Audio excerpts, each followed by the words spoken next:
Bom, de uma novela para outra, continuamos em Brasília. O ministro do Supremo Tribunal Federal, Flávio Dino, se reuniu nesta quarta-feira com o relator do projeto das emendas parlamentares, o senador Ângelo Coronel. O repórter Janaína Camelo chegando com as últimas informações.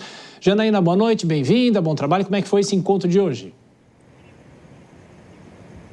Boa noite, Thiago. Pois é, o Ângelo Coronel, o senador Ângelo Coronel, ele disse que foi um bom encontro aí com o ministro Flávio Dino, porque ele é relator do orçamento de 2025 lá no Congresso, no Senado, e é um dos autores aí, é autor de uma das propostas aí que foram apresentadas no Congresso com regras aí, né, para indicação e execução de emendas parlamentares de acordo ali com o que foi exigido pelo Supremo. E essa vinda de Ângelo Coronel aqui ao Supremo aconteceu depois da consultoria de orçamento do Senado entender que a proposta dele não atende às exigências, não atende completamente as exigências do STF, né, essas regras, porque existem outras duas propostas apresentadas, né, uma na Câmara e uma no Senado, que segundo as equipes técnicas aí do Congresso, são mais bem avaliadas com relação a essas regras exigidas pelo STF.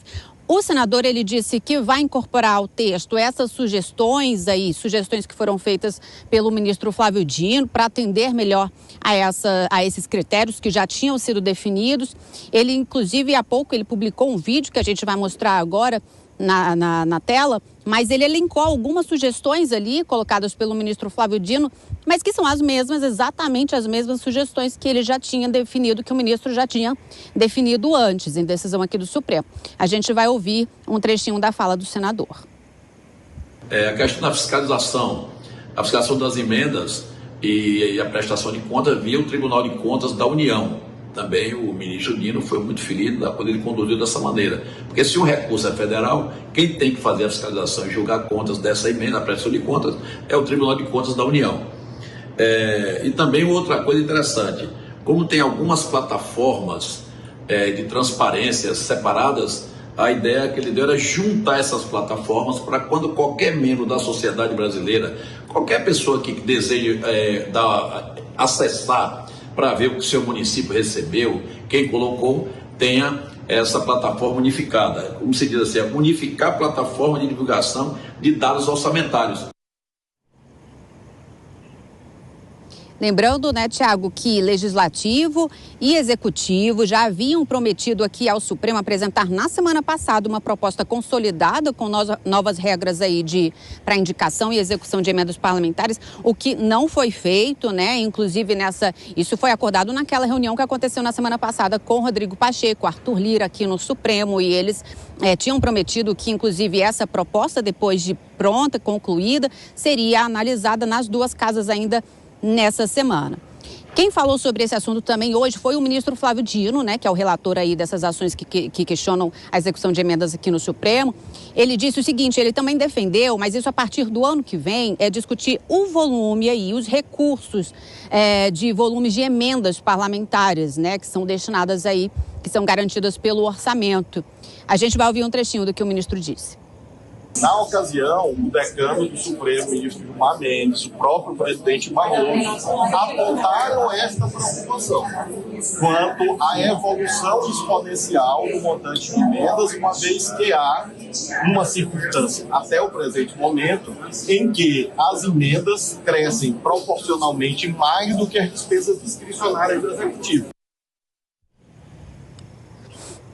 Porque, Thiago, hoje essas emendas, elas são corrigidas de acordo com um percentual da receita corrente líquida, né? Ou seja, de acordo ali com a arrecadação de impostos, que vem batido recorde.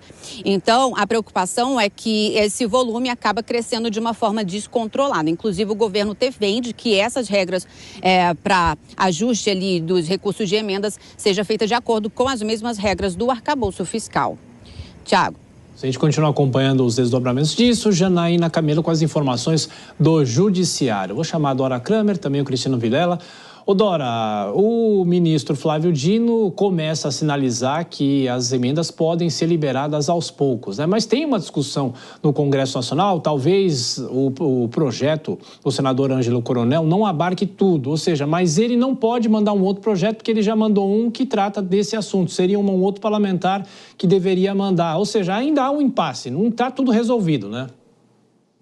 Tiago, não tem nada resolvido, porque o senador Ângelo Coronel fala num detalhe, mas aí vai o ministro Flávio Dino e fala problemas macro. Por exemplo, o aumento do volume de emendas. Você acha, aliás, elas são de 50 bilhões. O Congresso já quer colocar 52 no orçamento de 25, já aumentando 2 bilhões. Agora, você acha que vai ser fácil passar qualquer projeto que atenda perfeitamente todas as exigências feitas para regular o uso dessas emendas, sendo que a gente acabou de sair de uma eleição onde ficou patente a influência das emendas na eleição e reeleição de prefeitos? Você acha que o Congresso vai abrir mão quando lá em 26 elas terão já efeito sobre a eleição deles mesmos, ou melhor, sobre a reeleição? Então, esse é um assunto que está muito longe de estar resolvido. Talvez por uma questão assim de composição, o ministro Flávio Dino faça isso, uma liberação a conta-gotas, à medida que o Congresso vai aceitando essa ou aquela exigência, ele vai liberando aqui e ali, mas nem de longe, porque tem a questão do volume das emendas e as emendas do passado, que já há investigação policial em cima disso, para onde foram, quem mandou e para quê. E isso o Congresso não quer mexer.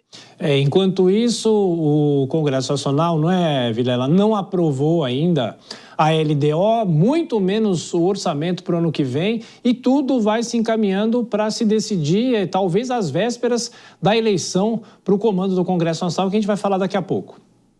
Pois é aquela partida que fica 0-0 até o final do jogo e no finalzinho, na prorrogação, é que vai começar todo mundo correr tentando fazer esse gol.